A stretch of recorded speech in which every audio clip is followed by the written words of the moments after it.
94 foi demais. Alívio, festa, uma conquista inesquecível. 1994, o ano em que o Brasil comemorou a erradicação da polio no país. Mas para a polio não voltar, precisamos vacinar. Então, se você tem filhos menores de 5 anos, vá ao UBS mais próxima e atualize a carteira de vacinação do seu pequeno campeão.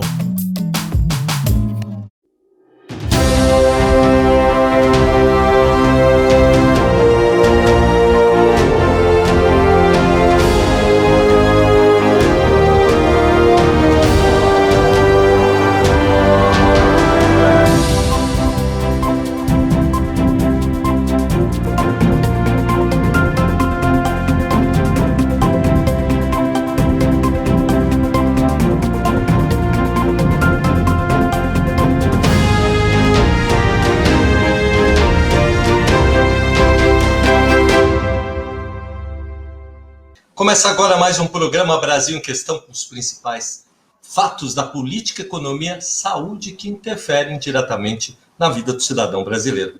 Conosco o Mário Covas Neto. Tudo bom, Mário? Oi, Walter, tudo bem? Nosso querido amigo Geraldo Rufino, nosso convidado de hoje. É um prazer grande. Sabe, pessoal, vocês que estão... Boa noite a todos que estão nos ouvindo, ou boa tarde para quem vai nos ver na televisão. Vocês, a minha admiração pelo Geraldo Rufino, ela é muito grande. Isso já tentei, já disse isso para ele, já disse em público e tal, e queria, e tentei, junto ao Walter e ao Geraldo, acertar para que ele fosse a estreia do nosso programa, se não a estreia, um dos primeiros. Naquela época não foi possível. Então, eu fico muito feliz que hoje a gente esteja fazendo esse bate-papo com uma pessoa que é super cheirosa. Olha, a pessoa mais cheirosa que eu já vi no Brasil, juro por Deus. Ele tem um perfume assim que... Pena que o nosso programa não tem cheiro, porque senão vocês iam perceber, né? Mas é isso. O pessoal falava... Antigamente no programa de rádio, que pena que o rádio não tem imagem e tal. Agora, pena que a imagem não tem cheiro, porque no futuro vocês vão ver. Mas é um prazer. Além de ser uma figura extraordinária, uma figura humana extraordinária, uma história de vida espetacular, que vocês vão conhecer um pouquinho hoje. Tudo bem, Geraldo? Tá tudo bem com você? Mário, tá tudo otimamente bem. Se melhorar, nós merecemos, né, não? As pessoas estão falando, mas essa fase não tá difícil, tá tudo bem? Tá, mas como é que você tá? Eu com vida 21. Com vida, é isso aí. Geraldo, é bom, é uma honra ter aqui, né, você conosco aqui para compartilhar um pouco da sua história. Mas olha, para conhecer um pouco melhor sobre a história do nosso entrevistado, eu peço que vocês acompanhem um vídeo que, segundo a família dele, é irritantemente feliz. Eu vou colocar aqui, o pessoal vai acompanhar e depois a gente vai voltar para o bate-papo, tá? Vamos lá. O lixo antigamente era muito mais rico, jogava-se muito mais coisas. O lixão era um lugar que para mim era um paraíso. De lá eu tirava tudo, além do sustento da família, eu ainda conseguia produzir o suficiente para ganhar dinheiro e guardar o dinheiro. Colocava o dinheiro na latinha, levava para casa, do lado de casa tinha um terreno baldio. Nós enterrávamos o dinheiro, latinha por latinha. Um belo dia nós chegamos à tarde para enterrar uma latinha e nós olhamos, para nossa decepção, alguém tinha ocupado o terreno, passado a máquina e junto com a limpeza foi nosso dinheiro. Foi aí que eu quebrei pela primeira vez. Geraldo Rufino nunca desistiu de absolutamente nada. Nós preparamos um gramado que tinha na favela, colocamos 2 traves, cobrava das crianças para jogar, mandamos fazer 2 jogos de camisa, ficou um negócio bacana. Vendimos limão no final de semana, isso fez com que a gente ganhasse dinheiro de novo. Mas aí, meu pai teve um problema financeiro, meu pai não ficar triste para poder salvar meu pai, aí nós quebramos de novo. Eu acabei conseguindo arrumar um emprego de office boy numa multinacional. E eu comecei a trabalhar para mim, papel de dono. Eu chegava de manhã, o primeiro que chega, o último que sai. E eu comecei a crescer. Aquilo possibilitou que eu começasse a continuar ajudando a família. Nós fomos parceiros praticamente a vida inteira. E seremos pro resto da vida, a vida inteira. Eu comprei uma Kombi, dei pro meu irmão trabalhar, aí uma segunda Kombi que trocou no outro caminhão, que vieram meia dúzia de caminhões. Um belo dia de manhã, eles foram sair e bateram um atrás do outro. Aí adivinha, né? Quebramos de novo. Juntamos todas aquelas peças que sobraram e fomos vender essas peças para manter a nossa credibilidade. No que parecia ser um problema, que era o acidente dos 2 caminhões deles, meu pai foi visionário, viu uma necessidade no mercado incrível. Daí surgiu a JR Diesel. Fiz parceria com estrangeiros, eles foram embora e nós quebramos de novo.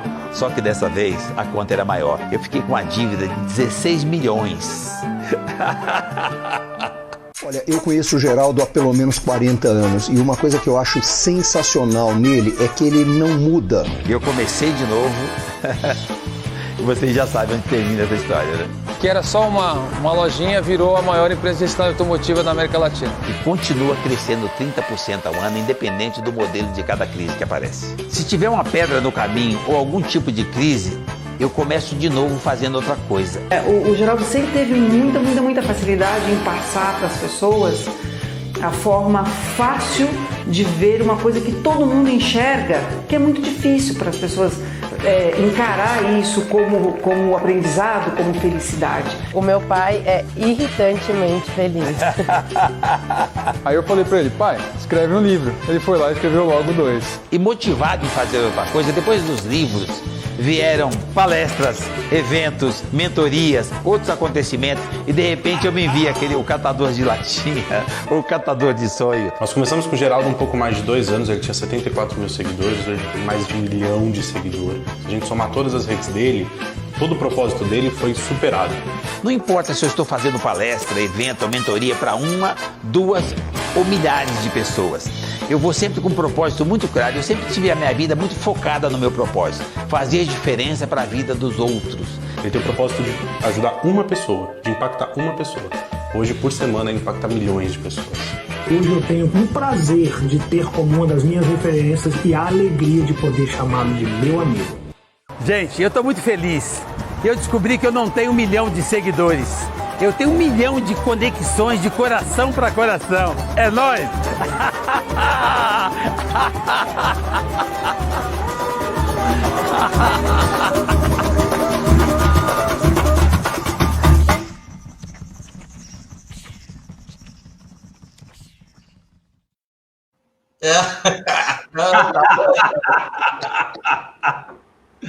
Tá vendo, né?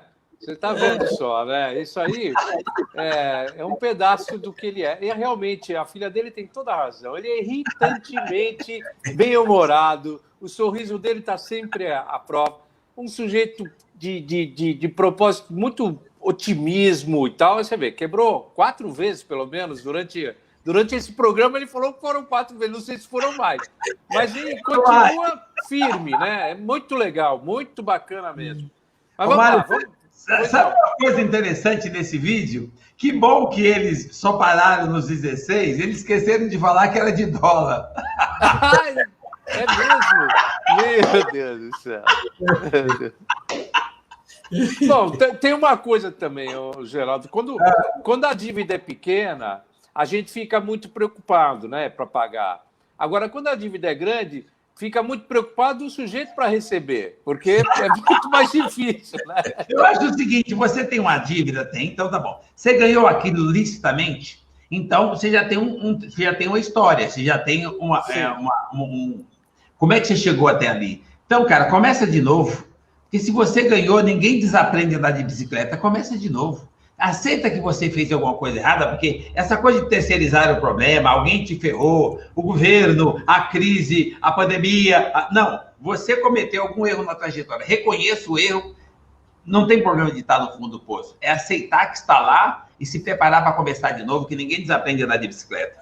É isso aí. É isso aí. Dá uma balançada, mas vai, né? Vai! É isso aí. Vamos lá, Walter. Geraldo, Benjamin Barber, ele disse certa vez que não se deve dividir o mundo entre os fracos e os fortes, ou entre os sucessos e os fracassos, né? Mas sim entre os que aprendem e que não aprendem. Você vê semelhança na sua história com isso? Olha, eu sempre fui muito forte nos meus valores. Talvez por isso eu nunca tenha me abalado. Porque assim, eu nasci rico. Eu morava na favela, eu trabalhei, sacava carvão, eu comia no lixão o que eu achava. Eu não via problema nenhum, porque eu era feliz. Eu costumo dizer que eu nasci rico, próspero, eu tinha sucesso, eu tinha sorte. Eu só não tinha dinheiro. Então, esse negócio de aí que o cara vai assim, olha, não tem tempos difíceis, os tempos são diferentes. Você o tempo todo tem oportunidade uniforme, tipo assim, nós somos semelhantes, a oportunidade vem para todos. É o ponto de vista, para onde cada um está olhando. E mesmo na favela, naquela condição, eu olhava a coisa do copo meio cheio, eu olhava para cima. Em vez de olhar para o estrume, eu olhava para o cavalo. Eu aprendi isso com a mentora, né? Que é minha mãe, uma mentora que não sabia ler nem escrever, mas me ensinou tudo que eu precisava para me fortalecer. E quando ela faleceu, eu tinha 7 anos e meio. Mas eu já estava blindado e prontinho para atingir o meu propósito. Qual que era o meu propósito? Desde os 8 anos de idade, quando eu arrumei o primeiro emprego. Era somar na vida de alguém. Eu queria ajudar meu pai, minha família. Então, com 8 anos, quando eu arrumei o emprego, eu conseguia ser muito importante. Eu queria ser importante. Eu comecei a ser importante com 8 anos. Porque com o meu trabalho, eu conseguia pôr pão com manteiga dentro de casa. Para mim, aquilo tinha um grau de importância absurdo, porque era a única chance que nós tínhamos de ter café da manhã, porque o papai conseguia pôr o almoço. Às vezes tinha um arroz, feijão, às vezes tinha um ovo, que nós tínhamos a galinha que botava. Mas o café da manhã, o dinheiro não era suficiente. E eu conseguia contribuir, ganhando menos de um salário, meio salário e um pouquinho, mas era o suficiente para eu completar o que para nós já era uma felicidade enorme, ter o café da manhã. Então, para mim, essa coisa de tipo assim, eu nunca julgo. Eu acho que todos nós podemos igual. É o ponto de vista. Para onde é que você está olhando? Mário. Eu acho que é isso mesmo, é o copo pela metade, né? Ele está meio cheio ou meio vazio, é o jeito de você observar. Achei muito interessante essa colocação, você não tem crises, você tem momentos diferentes, é verdade isso mesmo. Veja agora, onde de fato existe uma crise, né? Para alguns setores foi super abalado, comércio de maneira geral, setores de prestação de serviço, eles foram muito abalados. Turismo. No entanto, turismo, eventos, alguns setores foram extremamente abalados. No entanto, teve setores que ganhou muito nessa pandemia. Então, para alguns, quem se manifesta com mais veemência é quem está por baixo, não quem está por cima, né? Quem está por cima está quieto, porque como é que eu posso falar que está indo bem quando está todo mundo dizendo que está indo mal, né? Mas ninguém põe fogo no dinheiro, ele muda de lugar o tempo todo. Então, assim, para onde é que você está olhando? Se você prestar atenção, em algum lugar o dinheiro está circulando, o cara se encaixa lá. É verdade. Você tem toda a razão. A gente vê isso, a minha família, meu pai deixou lá de herança para a gente uma casa na praia, num condomínio. Tem várias casas lá. Esse período de pandemia, houve uma transação enorme de compra e venda de imóveis lá. O dinheiro mudou de mão. Ou seja, alguém ganhou dinheiro, alguém perdeu, mas alguém ganhou. Então, eu acho que você tem razão.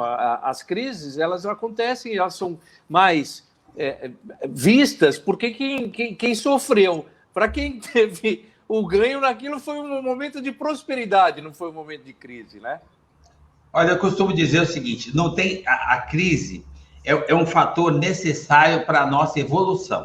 Porque assim, se não tem crise, você não tem problema, então você teria depressão. Porque todos os dias você precisa estar motivado a fazer alguma coisa, a sair do lugar, a buscar um objetivo, ter um propósito. E o que faz você se mexer? A crise. Porque se tudo vem na mesa do jeitinho que você gosta, com sobra, você não se movimenta, você não tem o que buscar, você não vai à luta porque não tem motivo, não tem por que você ir à luta. Até porque eu entendo o seguinte, cara, qual que é o pior processo, a pior fase de um ser humano? Eu estou falando do meu pai, por exemplo, que faleceu há uns 7 anos atrás, com 106 anos. Meu pai, eu tive esse privilégio de ter o pai por muitos anos. Meu pai começou a ficar doente quando começou a ser impedido de trabalhar, ele tinha 100 anos.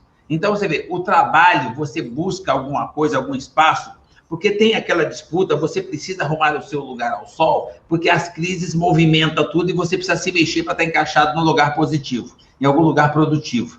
Então, se não tem a crise, ou você não tem um trabalho, não tem motivação para buscar nada, vem uma tristeza, vem um vazio, vem uma falta de conexão, você fica mais isolado da sociedade no geral. Então, eu acredito que a crise, nós precisamos dela para ter mudança. Senão não tem inovação, não tem tecnologia, não melhora o conforto, não melhora a ciência, não melhora nada. A crise é que faz com que nós possamos sair do lugar e buscar a próxima fase. Então, o problema da crise é que as pessoas olham a crise como obstáculo. Eu sempre olhei como degrau. Deus não sacaneia ninguém. Agora, qual que é a próxima crise? Essa aqui é para subir, é um degrau. E nós é só dar uma baixadinha e saltar. Essa crise atual, que todo mundo está com medo, com insegurança, com incerteza, nós crescemos 35% em 14 meses.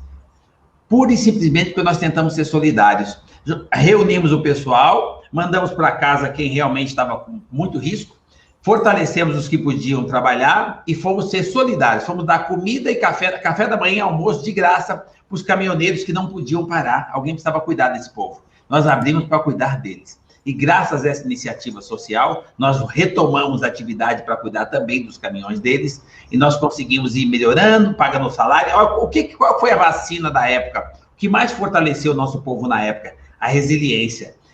Para aumentar a autoestima e para as pessoas aumentarem a imunidade, o que nós fizemos? Nós dissemos para as pessoas o seguinte: ninguém vai ser demitido e não vai ter corte de salário. O que nós conseguimos com isso? Alegria, esperança, sorrisos. Isso aumentou a imunidade, nós passamos por tudo isso, ninguém foi internado, e nós estamos 35% maior do que antes da pandemia. Viu? Vamos falar a verdade. A questão da tua infância era bem semelhante à de muitas crianças brasileiras. Como é que foi essa transição? Olha, é simples. Assim, na favela, nós tínhamos tudo na favela. Eu fui para lá quando eu tinha 4 anos de idade. Na favela tem tudo, como tem em qualquer sociedade, em qualquer lugar. O problema é que a negatividade, as falsas crenças do que julgam as pessoas da favela, faz com que eles se sintam menores. E a minha mãe não deixava isso acontecer. A minha mãe disse que eu podia.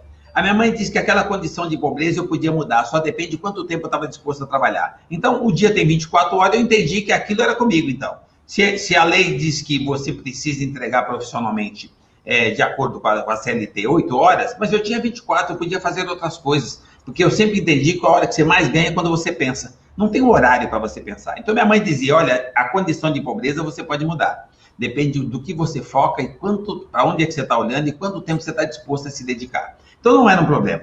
Essa coisa do preconceito de morar na favela, de ser pobre, ser negro, também não foi um problema. Minha mãe disse que ser negro era um privilégio. E eu tinha que agradecer. Eu aprendi a agradecer ser negro quando eu tinha 5 para 6 anos de idade.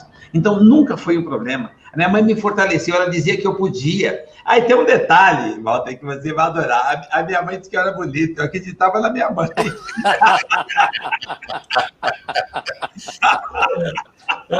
Meu Deus do céu. As pessoas da favela precisam, muito mais do que de uma cesta básica, eles precisam acreditar neles. Eles precisam ser motivados, eles precisam só de oportunidade, porque não tem ninguém mais ou menos inteligente. Nós estamos no século XXI, ainda tem gente preocupada com cor de pele, com opção sexual. Ei, semelhante, já viu uma pandemia para provar que nós somos semelhantes. Quando você acredita em você, você contagia os outros em volta a acreditar também. E aí as portas se destrancam, mas você tem que levantar e empurrar. A porta não tem tranca, é que se você ficar dormindo até as 10, você achou que a porta estava trancada. Gente, as pessoas não dão oportunidade. Você cria a oportunidade a partir da sua iniciativa. Levanta de manhã e vai.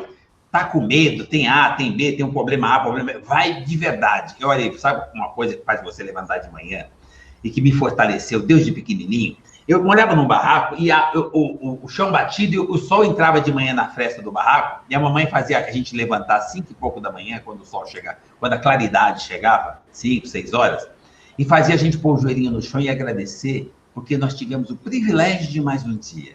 Hoje nós estamos numa fase que tem pandemia, e as pessoas agora estão entendendo quanto vale o tempo. Eu aprendi isso lá atrás, com 6 anos, o valor da vida. E para ter a vida, você precisa acordar de manhã e continuar existindo. Isso não dá para comprar, não dá para negociar, isso você precisa ganhar. Você precisa ter essa riqueza para receber isso de manhã. Então, essa gratidão fazia com que o resto fosse comigo. Porque se eu levantar de manhã, levantei de manhã, 6 e pouco da manhã, tomei um cafezinho e eu estou vivo, minha mãe dizia o seguinte, é só o que você precisa, o resto é com você. Então, para mim, nunca foi um problema. A partir da gratidão, eu saía de manhã, o resto ficava pequeno. Então, todas as vezes que eu mudava alguma coisa, eu trabalhava sacando carvão, ganhando meio salário. A hora que eu consegui ir para o aterro sanitário Catalatinha, eu mudei de plano, eu subi um degrau, eu agradecia. Então, para mim, quando as pessoas falam, mas hoje você tem a maior empresa de reciclagem automotiva da América Latina, o que mudou? Eu digo para as pessoas, mudou o tamanho da lata. Eu só mudei de endereço, eu não mudei meus valores. Cara, eu fui feliz a vida inteira. Os tempos não são difíceis. Os tempos são diferentes. A crise A, a crise B, quebrou, começou de novo. Cara, eu nunca quebrei meus valores. Eu nunca parei de sonhar, de acreditar. Desistir não era uma opção. E eu continuei minha trajetória e trazendo mais alguém. Sendo locomotivo, mas puxando, dividindo, compartilhando conhecimento para que o cara do meu lado também aprendesse e ficasse melhor que eu. E aí, por conta disso, eu aprendi a montar time. Partindo da família. A gente precisa acreditar nas pessoas. As pessoas são boas. Elas só são diferentes.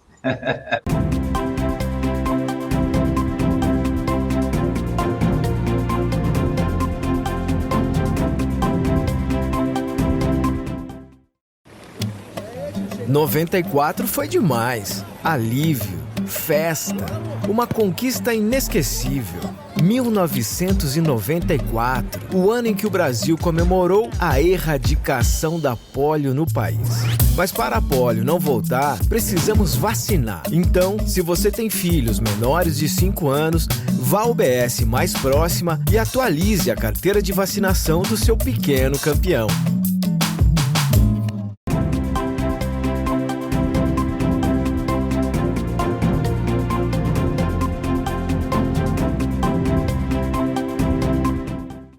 Eu estou curioso por uma coisa aqui. Me diga uma coisa, você já fez algum teste de QI?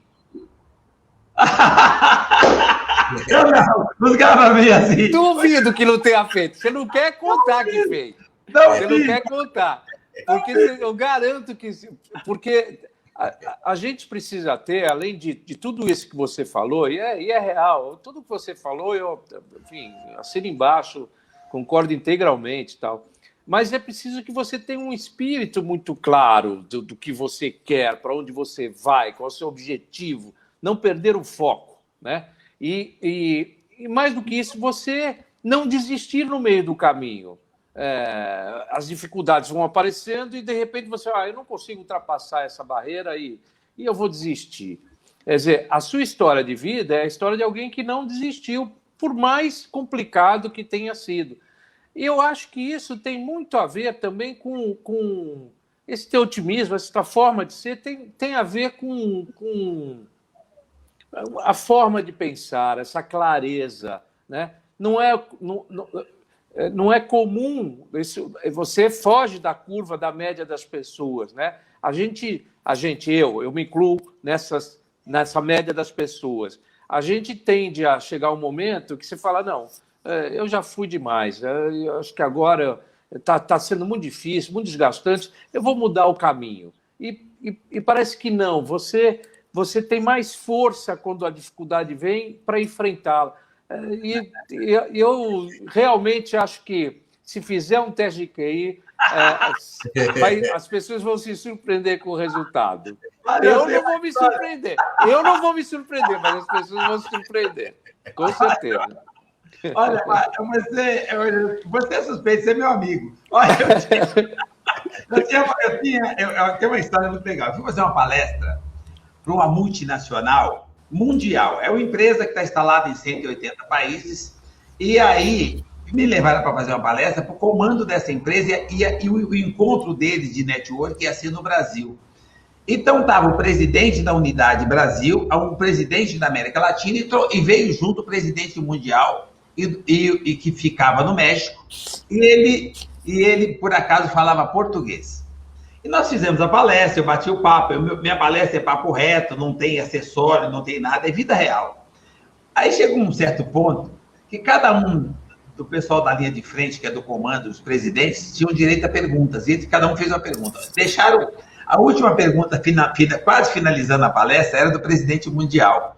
Ele perguntou o seguinte, olha, tudo que você trouxe serve de reflexão e está dado o recado, é o que nós precisávamos. Tá? Estamos muito agradecidos, valeu, superou as expectativas, fez um monte de elogio. Mas agora eu vou fazer minha pergunta. Eu quero saber de você só uma coisa. Como é aquele dia que aquele dia não deu? Aquele dia que você quer tirar da folhinha, aquele dia que você quer deletar, aquele dia que você quer esquecer que ele existiu, aquele dia que não, você preferia esquecer o dia. E eu estou batendo papo com a moçada, eu continuei respondendo, continuei falando e tal. Aí veio o presidente brasileiro, Geraldo, não sei se você entendeu que ele fala com um pouco de sotaque americano, mas ele te perguntou como é que é aquele dia. Eu entendi a pergunta.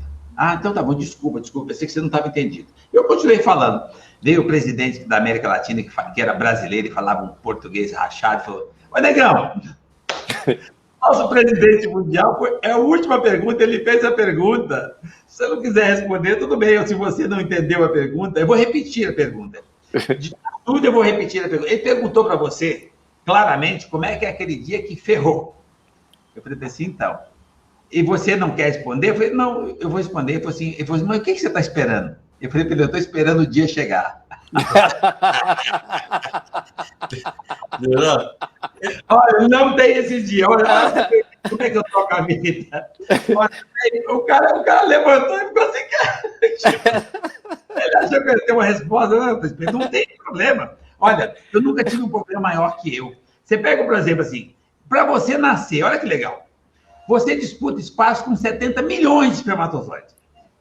E você acha que você não teve sorte? Você acha que você não teve sucesso? Como é que você conseguiu desclassificar 70 milhões e ser você a bola da vez? Olha que privilégio. Agora, presta atenção. Agora você precisa de um monte de gente à sua volta para te ajudar. Senão você não tem continuidade. Você vingou, agora alguém está cuidando de você, agora você nasceu. O tempo todo precisa de pessoas. Mas você já nasceu vitorioso, com sorte, com sucesso. Já nasceu rico, você já nasceu pronto. Cara, agora, se você entender que você não vive sozinho, que você precisa dos outros, você já vai entender que ali você começa a aprender a conviver com os outros, o que significa conviver com os diferentes. E aí você começa a se ajustar. Agora, olha, para pensar, reflete sobre isso. Você desclassificou 70 milhões que nem sabe se vem ou se vão esperar a vez deles ou nem vem, espiritualmente falando. Agora, você acha que desistir pode ser uma opção? Você acha que você levantou de manhã e ganhou o privilégio da sua continuação, tendo mais um dia, e você não agradece? Cara, você tem que apanhar. Então, assim, eu aprendi de manhã o seguinte, levanta de manhã, cara, você teve o dia, agradece. Porque existe em qualquer lugar do mundo, se você pegar os 8 bilhões de obras de arte que nós temos pelo mundo, 8 bilhões de pessoas, eu garanto que para estar nesse país desempregado, aqui, desempregado, hoje, não tem emprego, não sei o que eu vou fazer e tal... Se você achar que está difícil, eu diria para você que nesse exato momento, se você fizer uma contabilidade, tem 2 bilhões de pessoas que queriam estar aqui no seu lugar, tá? Estar nesse país, tem o melhor clima do planeta, melhor extensão de terra produtiva, melhor agronegócio do mundo, a melhor quantidade de floresta, a melhor quantidade de água doce, petróleo, minério e brasileiro. Brasileiro é fantástico. É da paz, é do bom relacionamento, é do carinho, é da espiritualidade, é endeusada, tudo. Mas, cara... Você nasceu aqui e hoje você só não tem um emprego. Mas tem 2 bilhões de pessoas que trocavam o lugar que eles estão para ficar aqui no seu lugar sem emprego. E você levantou de manhã e deu de cara com o lugar que tem o melhor clima do planeta. Só sair e pôr abraço. E você acha que tá difícil? Tá difícil pra quem? Cara, levanta e vai. E se tiver com medo, vai com medo mesmo. Eu fui fazer uma palestra esses dias, Mário. O pessoal do turismo. Então, a gente teve turismo. O turismo, nós somos os mais prejudicados e tal. Eu falei, gente, eu adoro, só que vocês estão olhando do ponto de vista errado. Turismo não é só viagem, não é só passeio, não é só férias. Turismo é vida. Você precisa se comunicar, você precisa conhecer lugares, você precisa se conectar com outras pessoas, você precisa aprender. E tudo isso tem a ver com o turismo. É que vocês estão olhando só a parte de passeio. Vocês são do turismo e estão achando que é viagem, que é férias. Turismo é vida. Vocês fazem parte da vida das pessoas. E ninguém parou de viver. Todo mundo vai querer viajar, primeiro a janelinha que tiver, o primeiro avião que couber todo mundo. Então, vocês não são os mais prejudicados. Aí, mas nós baixamos o índice e tal, tá difícil. Deixa eu falar uma coisa para você, tá difícil, né? Você viu onde nós estamos? Em Gramado. Olha que cidade que é. Uma das cidades que não perde para nenhuma cidade que se chama de linda na Europa, Gramado sai na frente. Olha que clima, olha que ambiente, olha que fartura. Vocês já perceberam que nós estamos no hotel 5 estrelas e nós não vamos comer nem 10% do que está na mesa? Verdade. Ah, é? Aí, vocês acham que está difícil? Aí, eles começaram a rir e entenderam que nós somos mal agradecidos. nós lamentamos o tempo todo, reclamamos o tempo todo e agradecemos muito pouco. Então, talvez esses valores que eu trouxe lá de trás me ensinaram muito cedo a arte da gratidão. Quando você agradece, as coisas se transformam à sua volta. Então, eu sou agradecido a partir da minha existência por tudo que aconteceu depois. Talvez por isso, para mim, os tempos não são difíceis, são diferentes. Por isso, talvez eu nunca tenha tido um problema maior que eu. Mário, eu posso confessar uma coisa agora que eu preciso? Eu preciso confessar uma coisa para geral. Em 2018, eu tive uma palestra no CIEE. E aí eu falei assim, a coordenadora falou assim, vai estar o Geraldo Rufino. Eu falei, não, peraí, quero ver a palestra dele. Não, vou dar palestra antes dele. Eu quero ser depois. Ela falou, me olhou assim, aí eu fiz a palestra dele e tal, mas ele chegou... E a turma ficou assim, enfurecida, sabe, em estado de êxtase, né? Eu entrei depois dele, aí eu ficava, porque ó, o Geraldo fala isso aí, vocês lembram? E depois tirei foto eu, ele, o Batman, não, o Homem-Aranha. Lembra disso, né? É legal. Mas olha, eu já tive com ele, tive a oportunidade de estar com ele em vários momentos. Todas as vezes são assim, os momentos. Esse sorriso pronto, aberto, farto, esse otimismo contagiante, essa forma de enxergar a vida, que é uma forma também peculiar e absolutamente correta. Puxa vida, a gente estar no mesmo ambiente que o Geraldo Rufino, isso, de novo, falo na frente dele, falo atrás, falo do lado, não importa. É uma satisfação, porque é um momento de aprendizagem, mais do que aprendizagem, de satisfação mesmo, de verificar que o mundo é muito melhor do que a gente, às vezes, desenha, né? Do que a gente enxerga, mas muito, muito melhor. Eu acho, quando a gente está numa... Sabe, Geraldo, ao contrário de você, que você nunca teve um momento ruim, eu acho que na minha vida eu já tive vários momentos ruins, mas... Quando eu estou num momento que parece ruim, eu olho para o lado e verifico que tem gente em momentos mas infinitamente piores do que o meu. Eu não tenho razão, eu não posso, não é justo da minha parte me penalizar, porque a comparação é isso que você falou. Quer dizer, o desempregado aqui no Brasil, você imagina o sujeito que mora num país numa condição absolutamente imprópria, com nada, só de vir para cá, ele o clima já vai melhorar o astral dele, né?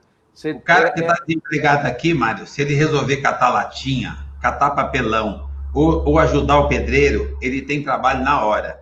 O cara, em alguns lugares do mundo, se ele sai com toda a disposição do mundo para fazer alguma coisa, ele não tem nem para onde ir. Ele não tem a opção de fazer alguma coisa. Ele não tem como plantar, ele mora num lugar complicado, ele não tem como vestir, como comer.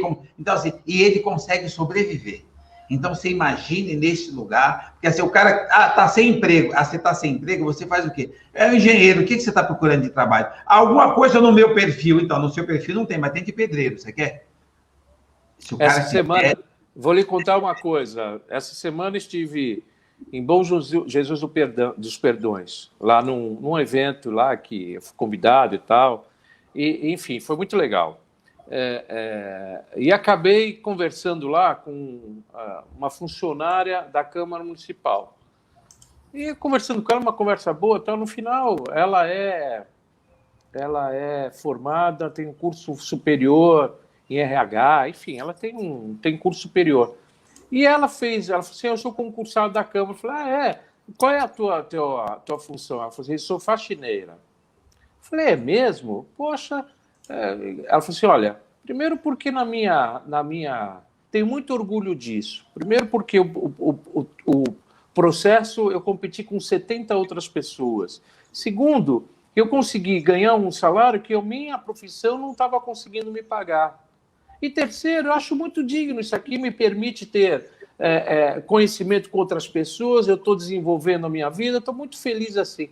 É um exemplo de vida, não é? Eu falei, pô, parabéns, cara, você tem que ter orgulho mesmo, porque, primeiro, pelo fato de ter conseguido vencer os 70, que não é, enfim, podia perder, não é? E terceiro, porque você está enfrentando isso com toda a dignidade, perfeitamente. Parabéns. Mário, é isso. As pessoas precisam olhar para dentro. Eu vou falar com as pessoas, olha para dentro, olha quem você é. Quem é você? Você conhece você? Quais são os seus valores? Qual que é a sua base? Você tem uma família?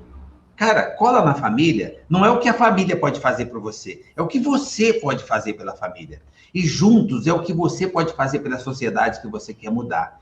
E uma vez engajado na sociedade, tendo alguma coisa para fazer, é o que todos juntos podemos coletivamente fazer pelo nosso país e não o contrário.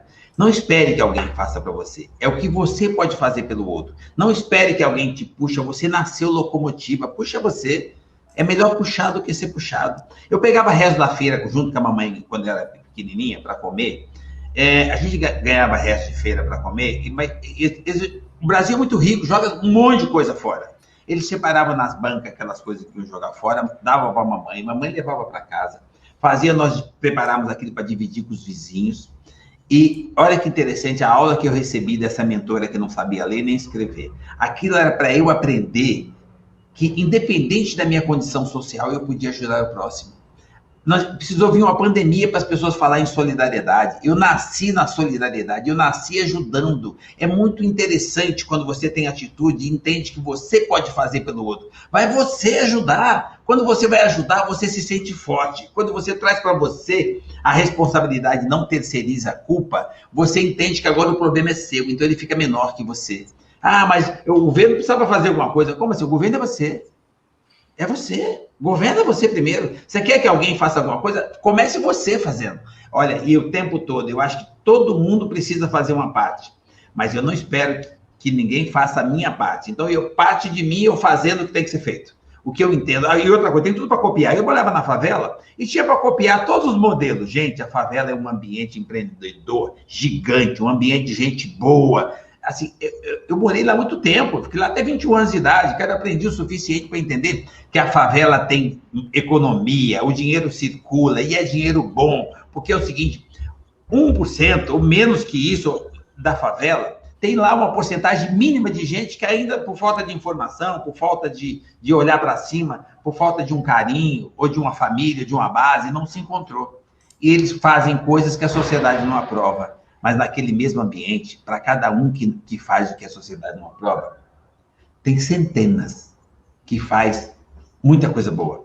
Cara, copia coisa boa.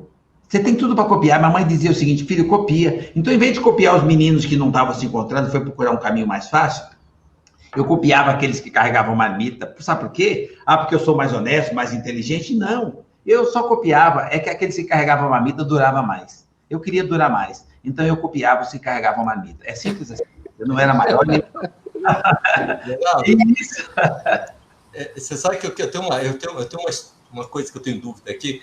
Me conta sobre os carrinhos de pipoca lá do Play Center. Aliás, você lembra do lançamento, Mário, do King Kong em 77? Você passava na Marginal, tinha aquele King Kong enorme, 15 metros, e ele era pequeno, parecia maior. E a Jessica Lange, ela veio na estreia do filme. Agora, qual é a história desses carrinhos de pipoca lá? Olha que interessante. Eu fui trabalhar com 13 anos, mas meu espírito era de empreendedor. E esse recado é muito legal para funcionário público. Gente, não importa onde você está, trabalha para você. Trabalha com paixão. Agradeça aquele... E o funcionário público ele é o tal do que o Mário falou, do QI. Esse cara é muito bom, porque para você vencer um concurso público e conseguir entrar no serviço público, é porque você ralou, é porque você é eficiente, é porque você é número 1 numa lista de um monte de gente que não conseguiu, você conseguiu. Como a pessoa aqui que faz a limpeza. Parabéns para ela. Cara, agora você chegou lá. Agora não fica olhando a estabilidade, não. Empreenda. Faça o melhor, faça a sua melhor versão. Seja o melhor funcionário público. Comece a treinar empreendedorismo. Comece a querer entender, aliás, querer atender. Entenda daquilo que você faz, que é o processo de venda. Para você atender. Atenda o melhor possível. Cresça lá. E eu fiz isso. Tudo que eu falo para você, gente, é vivido. Experiência própria e a minha vida é aberta. Pode conferir. Olha, e o dia que vocês vierem na minha empresa, qualquer um que vier na minha empresa, o Mário já esteve aqui, você vai ver que o povo é feliz, o nosso ambiente é leve, é extensão da família. E eu fazia isso quando eu arrumei um emprego. Arrumei um emprego com 13, comecei a me dedicar a trabalhar como empreendedor. Então, eu era o primeiro que chegava, já começava, não usava uma hora para comer, eu não tinha horário para ir embora, eu tocava direto, eu queria melhorar de vida, eu queria ajudar minha família. Eu não queria nem saber qual que era a CLT, eu queria fazer mais. Alguém percebeu e me deu uma oportunidade para eu tocar um carrinho de pipoca. Eu fui ser pipoqueiro. Era melhor do que ser office boy, ganhava um pouquinho mais, mas eu não fiquei um mês. Eles acharam que eu conseguia tocar 2 carrinhos, então me deram 2 pipoqueiros. E eu passei a ser chefe do pipoqueiro. Ali uma história que depois daquilo se transformou em áreas de shopping, depois se transformou em Playland. Eu fiquei nessa empresa de 0 a... que interessante. Discriminação e preconceito. Diziam que meus patrões eram preconceituosos, porque eu era negro. E eu falava assim, mas como assim? A minha mãe disse que não era um problema, minha mãe disse que era um privilégio, por que eles vão cismar comigo? Não, então não pode entrar na sala deles. Por que não? Porque eles têm discriminação. Eu não sabia o significado da palavra, porque minha mãe sempre dizia que não era um problema, eu acreditava nela. Peguei e entrava na sala deles. Eles me davam o trabalho, ficavam me olhando. Esse mesmo cara que me diziam que era racista, olha, gente, comunidade judaica, diziam o diabo desses caras. Esse cara é o cara que me deu a oportunidade de ser chefe do pipoqueiro. Este cara me deu essa oportunidade porque ele me viu trabalhando. E eu não vi ele, isso ele veio me contar muitos anos depois. Mas ele me viu trabalhando 11 horas da noite e eu não tinha obrigação nenhuma de estar lá. Eu queria bater minha meta de vender pipoca, eu estava lá, eu trabalhava para mim. E ele se entusiasmou com aquilo, morreu de rir. E no dia seguinte ele me deu outro carrinho para cuidar. Mais um carrinho para cuidar. Bom, resumindo, eu fui educado pela comunidade judaica. Aqueles caras, aprendi a doar com eles. Aprendi a acumular recurso com eles, aprendi a administrar com eles e me eduquei profissionalmente com a comunidade judaica. Esses caras foram me dando a direção. E a pessoa, mas olha, ele não tem preconceito? Não sei. Ah, mas não tinha errado? Não sei. Se tornaram extensão dos meus pais. E isso não mudou. Eles são assim até hoje. Eu não estou com eles há 35 anos e eu devo obediência. Eles são referências. Eu copiei deles. Eu copiava o meu chefe, meus professores. Eu saí de casa copiando a minha primeira mentoria, minha mãe. A segunda mentoria, o ajudante da minha mãe, que é meu pai. Depois, terceira mentoria, professores. Depois, chefe. Depois, diretor, patrão. Copia. Esses caras não estão um degrau acima. Copia. Vê o que eles têm que serve para você dentro da sua possibilidade. Copia. Eu fiz isso e fui educado da melhor maneira possível, aprendendo a empreender. Empreender no CNPJ que é meu. E quando eu resolvi ter um CNPJ, eu já sabia o que fazer. Foi só dar continuidade. Gente, eu entrei lá com 13 anos ganhando um salário mínimo. Eu saí de lá com 30, ganhando com 29, 30, ganhando 81 salários mínimos como diretor de um grupo multinacional. Lá eu estudei, lá eu fui para as escolas de samba, que eu gosto de samba, lá eu brinquei, eu trabalhei, eu fiz de tudo. E eu aproveitei cada segundo, porque eu já sabia o valor do tempo. O nosso tempo acaba. Então, enquanto nós temos aqui, o que nós podemos fazer para deixar um legado? O que você pode fazer? Gente, eu aprendi que o que você pode fazer aqui é o que você consegue somar para o outro. Primeiro você põe a máscara em você, respira. Depois passa a máscara para o outro. Tem oxigênio demais para todo mundo. Então, cara, você quer crescer? Sobe o degrau e dá a mão para mais alguém. Você vai precisar de alguém na retaguarda. Seja locomotiva e compartilha com mais alguém, mas não subestima que ele é vagão, não. Passa conhecimento para ele e ele vai ajudar. Ele se transformando em locomotiva, ele vai ajudar a empurrar você. A minha trajetória todinha foi feliz. Esses caras que falaram para mim lá atrás que eles seriam o meu problema, eles se tornaram meus parceiros, extensão dos meus pais. Você precisa acreditar em você. Para de acreditar em falsas crenças. Ah, mas eles vão te rejeitar. A troco de quê? Por que as pessoas põem isso na cabeça? Ah, mas a mulher é sensível, a mulher é discriminada. Por que a mulher ainda aceita isso? A mulher é dona do mundo. Todos vocês, Walter, Mário, todo mundo é comandado por uma mulher. Gente, a mulher é deusa, é criadora, ela dá luz, dá vida, ela dá direção. E ela tem poder para influenciar o mundo. Preste atenção na força da mulher. E você que é mulher, para de achar, para de acreditar que você é frágil. Para de acreditar quando falam para você que você tem 6 sentidos. Você tem 200 sentidos. Então, as pessoas acostumaram a dizer, você não pode porque é negro. Você não pode porque é menina, você não pode porque é pobre, você não pode porque escolheu uma opção sexual que não é convencional, você não pode porque é estrangeiro, você não pode... Ei, pode sim, a minha mãe dizia que eu podia tudo. E se você fizer pelo bem, fizer o certo e fizer na direção de você tiver um propósito e você se fortalecer nos seus valores, na fé, na determinação, na gratidão, no carinho, mais amor, mais paixão pelo que faz, você pode tudo, e nesse sentido positivo, cada dia você pode um pouco mais. Use o seu poder para servir. Gente, os verdadeiros poderes são aqueles caras que usam aquilo para servir, para doar, para multiplicar, para fazer alguma coisa e trazer mais alguém. Isso é possível para mim, foi possível a vida inteira. E eu gosto de estar aqui batendo um papo, compartilhando essa positividade, porque é vida real. Para mim não teve tempo difícil, os tempos foram diferentes. E hoje, a mesma coisa. Cada dia eu sou mais feliz e cada dia, esse é o meu propósito aqui. Compartilhar com as pessoas um pedacinho de uma trajetória que eu tenho de felicidade a vida inteira. Eu não falei irritantemente feliz, por que eu não seria? Cara, você quebrou. Então, mas eu nasci sem dinheiro, qual que é o problema? Ganha de novo. Cara, você tem que ter disposição. É ótimo. Mário, eu queria...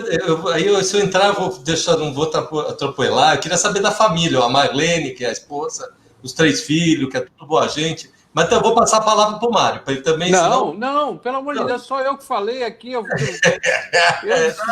Você não falou nada, por favor, eu estou envergonhado. Então eu quero saber da Marlene. Me conta então, da Marlene dos meninos, me fala as coisas. Olha, os meninos você falou, né?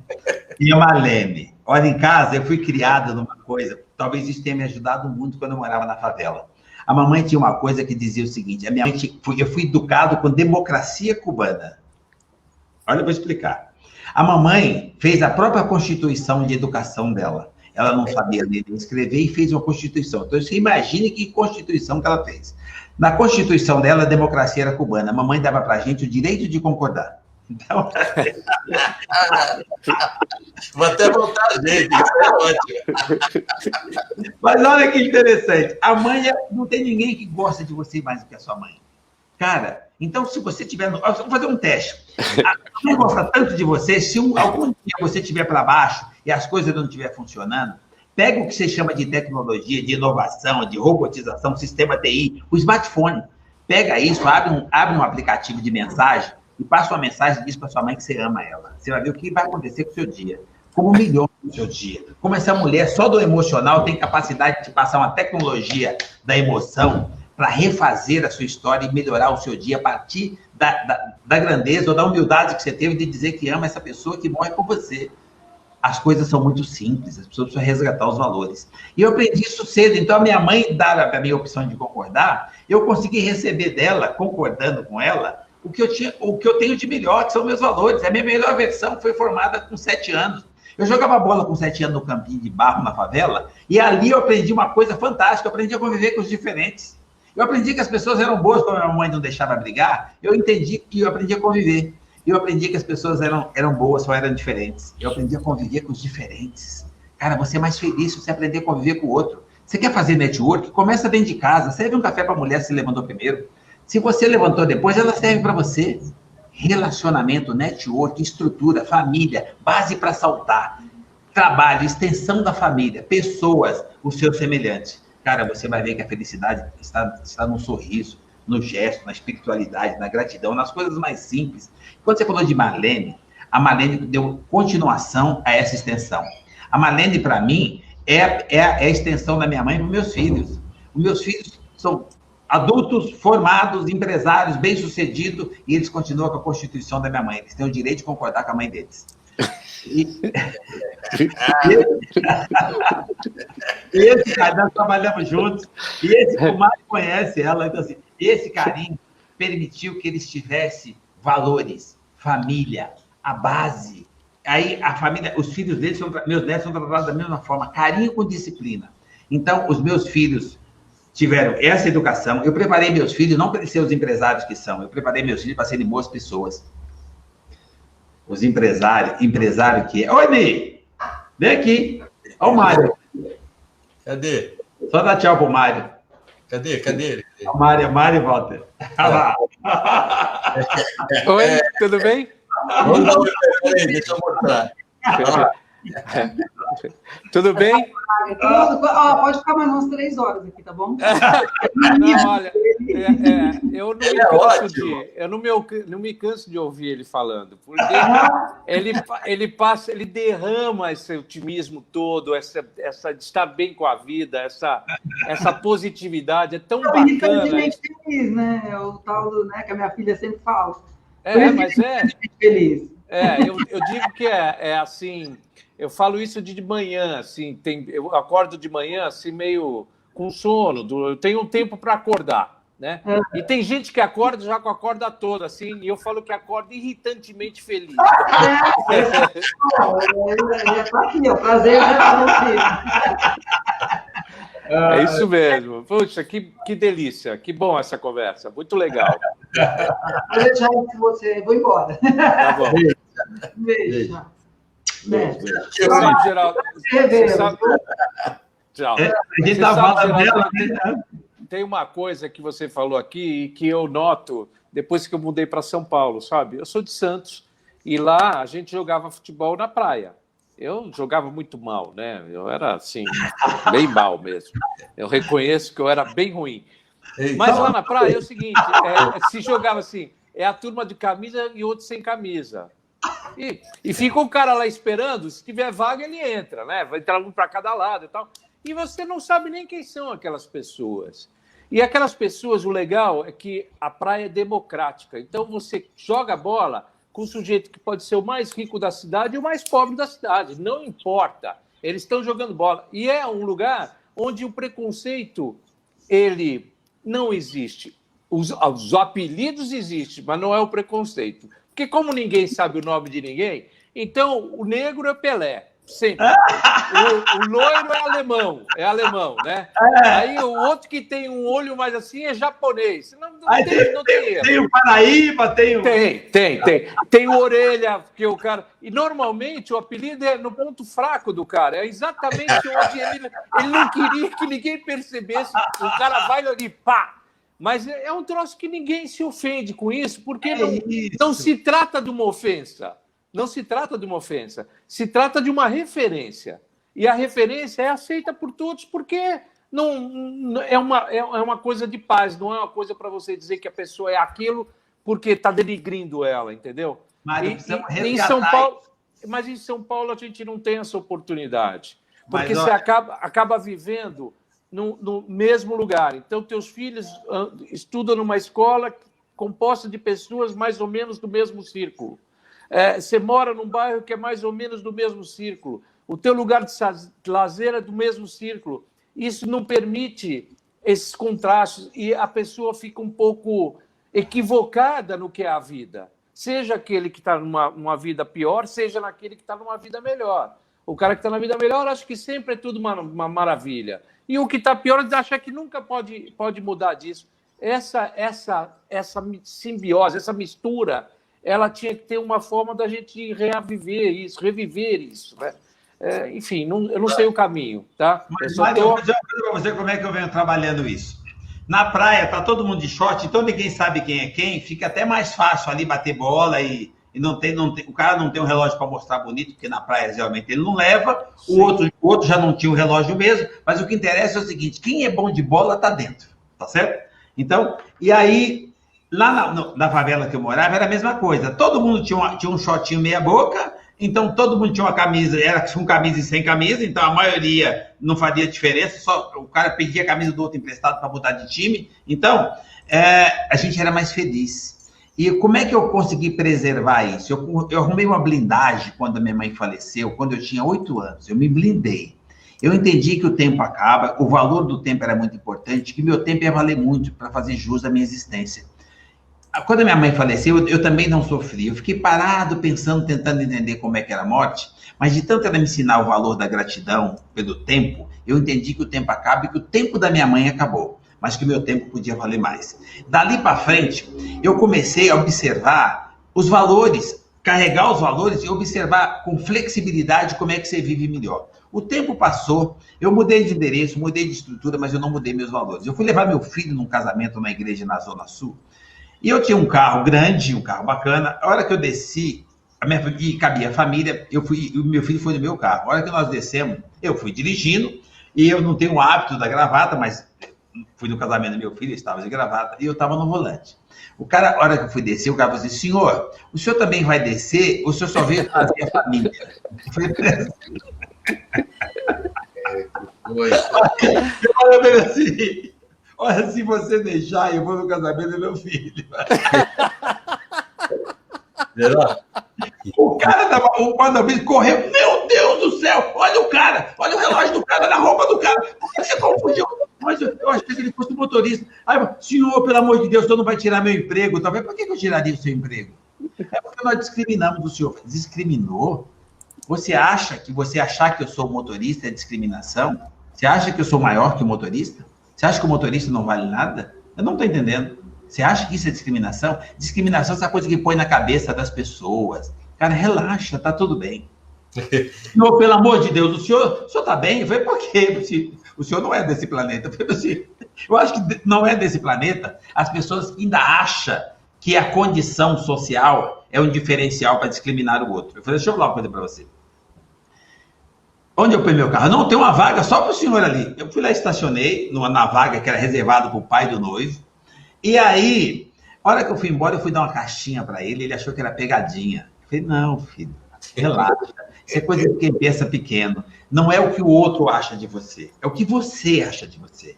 Nós precisamos resgatar isso, fazendo com que as pessoas das vilas, favelas e comunidades entendam que nós somos semelhantes. Veio uma pandemia para provar isso. Eles precisam acreditar neles.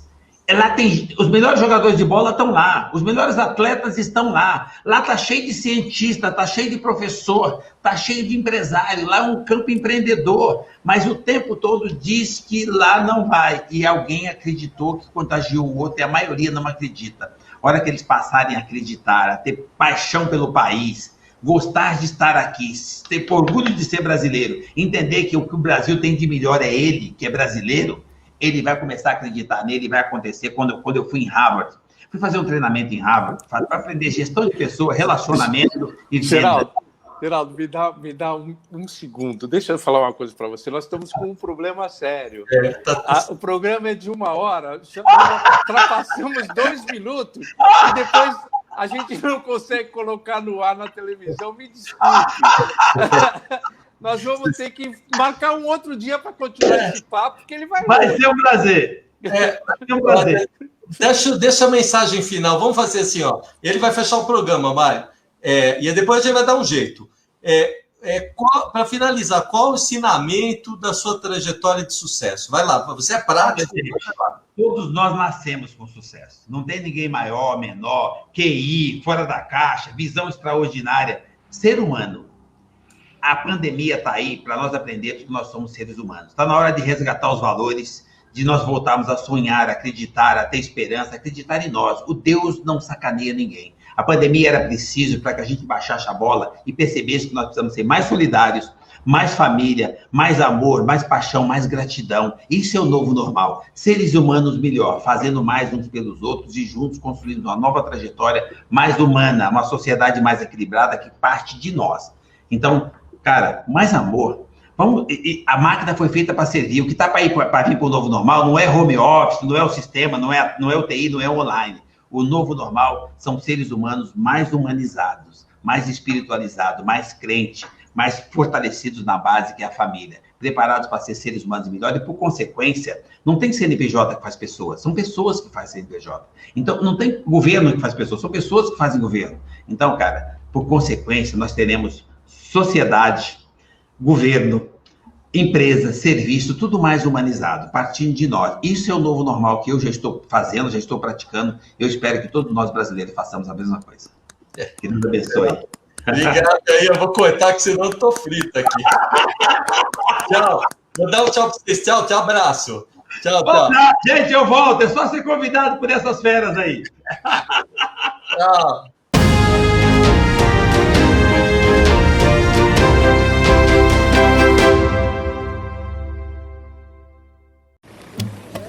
"94 foi demais. Alívio. festa, uma conquista inesquecível. 1994, o ano em que o Brasil comemorou a erradicação da polio no país. Mas para a polio não voltar, precisamos vacinar. Então, se você tem filhos menores de 5 anos, vá ao UBS mais próxima e atualize a carteira de vacinação do seu pequeno campeão.